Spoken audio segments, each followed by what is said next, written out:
Que Dios bendiga a todos los amigos y hermanos de la Iglesia Cristiana de la Fe. Le habla su pastor Lenín González. En esta oportunidad vamos a hablar sobre los dones espirituales de la gracia de Dios, basándonos en Romanos capítulo 12, versículos del 6 al 8. Leemos en el nombre del Padre, del Hijo y del Espíritu Santo. Amén. Dios en su gracia nos ha dado dones diferentes para hacer bien determinadas cosas. Por lo tanto, si Dios te dio la capacidad de profetizar, habla con toda la fe que Dios te haya concedido. Si tu don es servir a otros, sírvelos bien. Si eres maestro, enseña bien. Si tu don consiste en animar, entre paréntesis, exhortar a otros, anímalos, exhórtalos. Si tu don es dar, hazlo con generosidad. Si Dios te ha dado la capacidad de liderar, toma la responsabilidad en serio. Y si tienes el don de mostrar bondad a otros, hazlo con todo gusto. Bueno, aquí vemos una palabra hermosa que espero que haya cabida en cada mente y en cada corazón.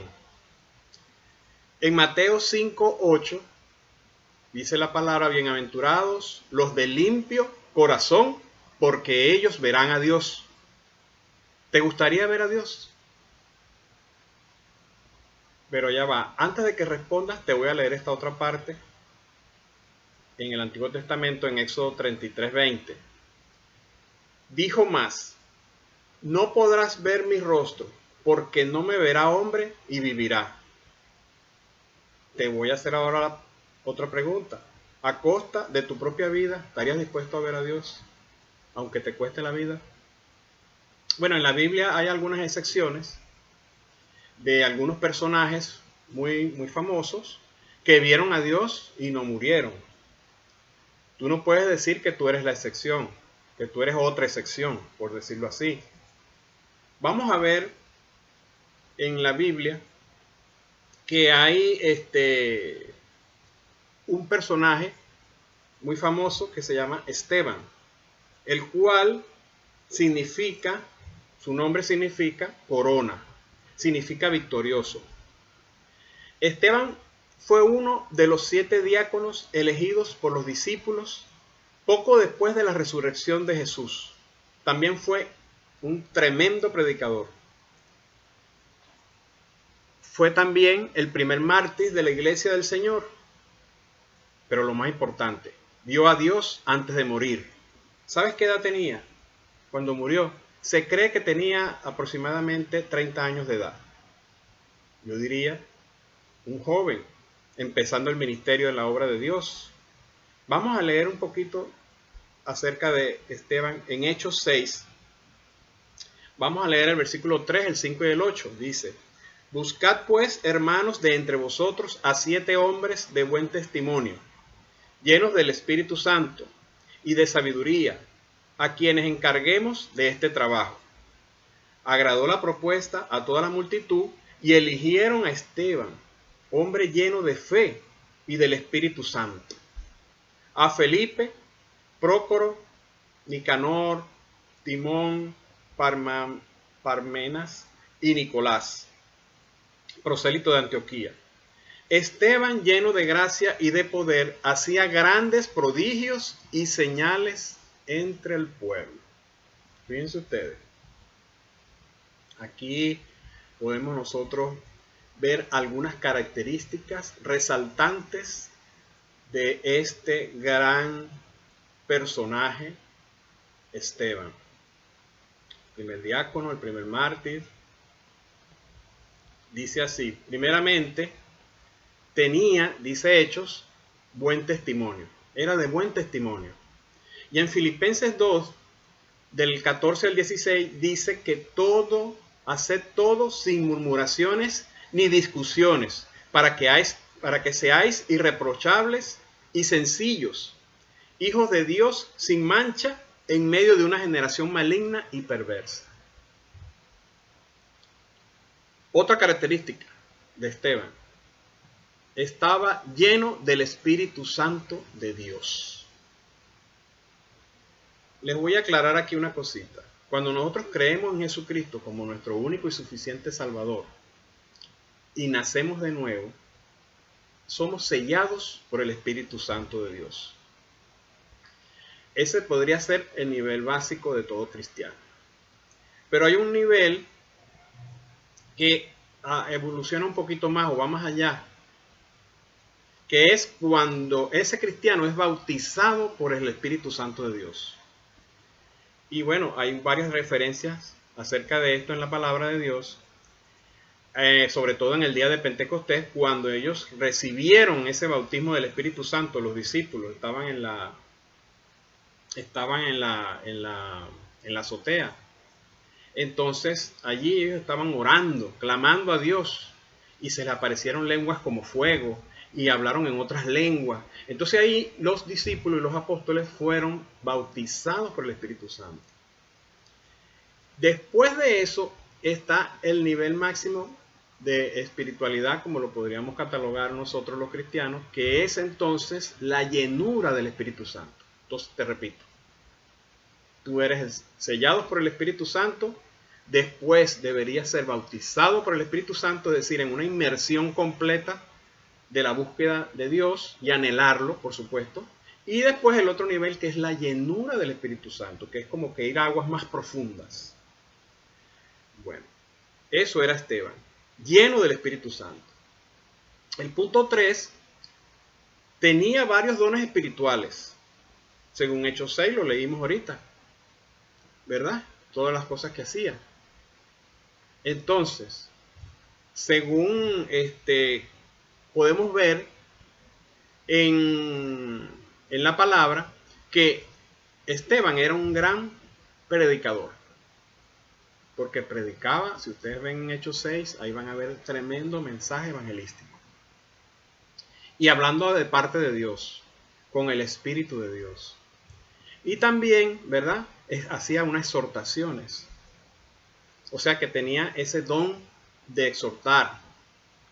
También tenía otros dones, como por ejemplo, estaba animando también.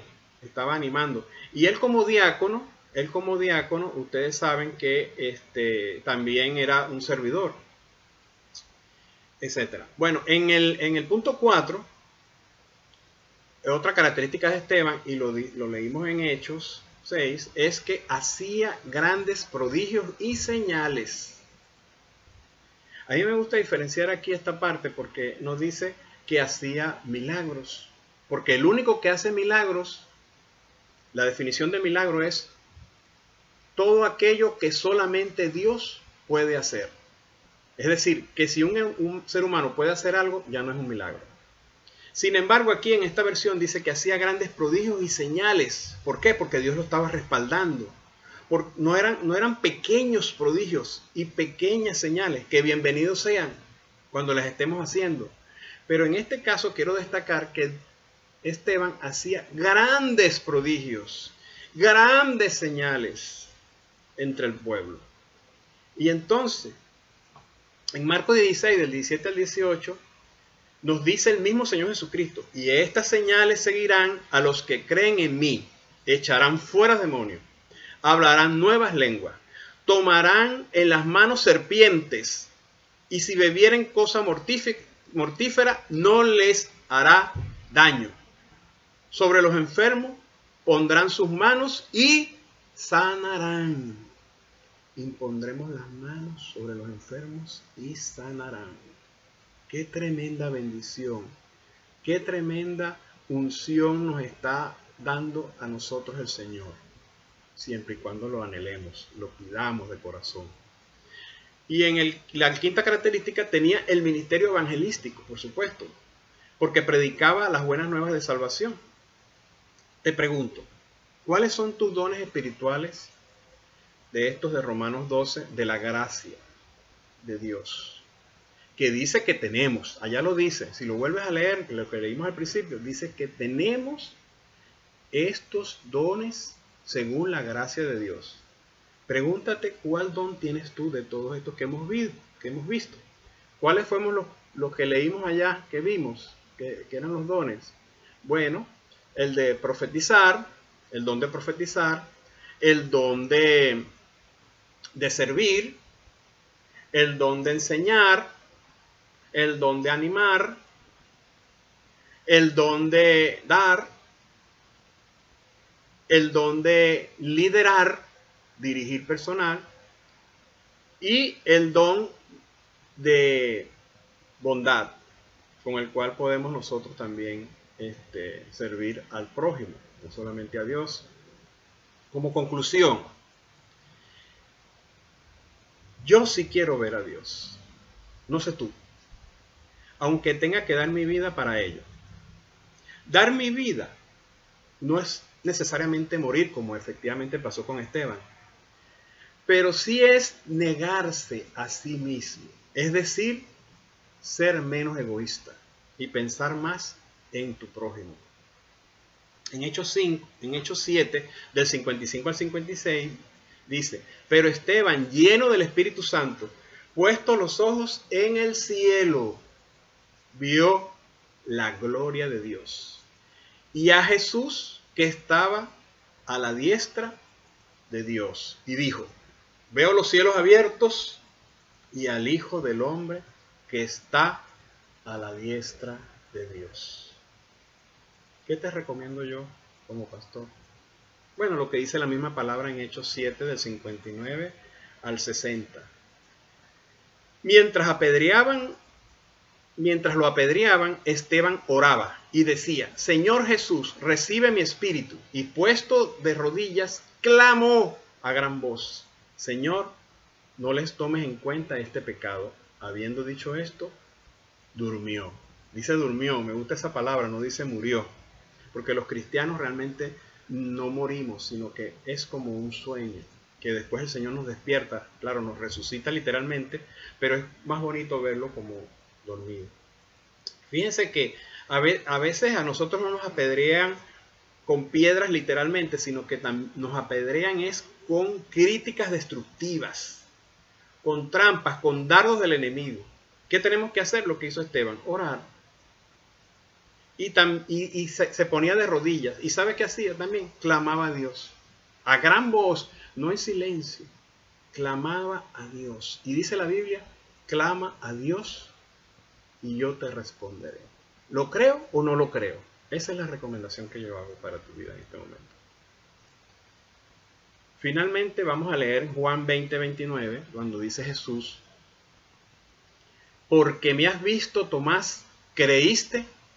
Bienaventurados los que no vieron y creyeron. Si tú todavía no has visto a Dios, pero has creído en el Señor con todo tu corazón, eres bienaventurado. Lucas 23 al 34. Y Jesús decía: Padre, perdónalos porque no saben lo que hacen. Y repartieron entre sí sus vestidos, echando suertes. Así fue la muerte del Señor. Y sin embargo, Él no los maldijo, sino que más bien intercedió. Eso es lo que tenemos que hacer nosotros. Vamos a perdonar las ofensas, como el Señor nos perdonó las nuestras. Y vamos a interceder por ellos, para que Dios les bendiga a ellos. Y estoy seguro que Dios nos va a bendecir a nosotros también. Finalmente les recomiendo esta alabanza de Juan Carlos Alvarado, que dice: no basta solo con cantar. Búsquenla, por favor. Es tremenda alabanza y especialmente para esta reflexión. Los bendigo en el nombre de Jesús a todos.